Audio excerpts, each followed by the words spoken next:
the playing field is so complicated to enforce. I mean, the idea is that with Illinois, you had your 6.25 state rate that historically you only had to pay that if you didn't have any sort of physical presence in the state. A few years ago, they adopted leveling the playing field to try to make it so if you were a remote seller and an in-state seller, you're on leveling the playing field.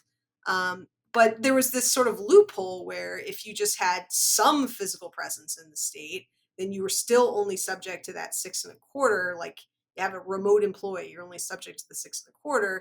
Versus if you were a pure remote seller, then you were subject to both the state and the local, and having to deal with destination sourcing for those sales versus origin sourcing for those in-state businesses.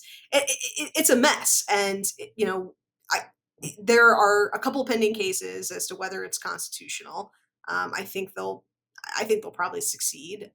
Both that I'm aware of are at the Czech tribunal. One of them is our case, and one of them is another case.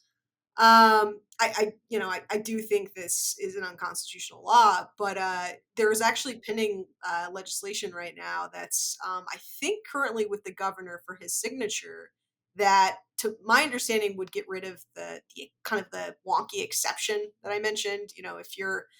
If you've just got like a little bit of physical presence, but you're not an in-state business or a remote seller, that you only have to pay the 6.25.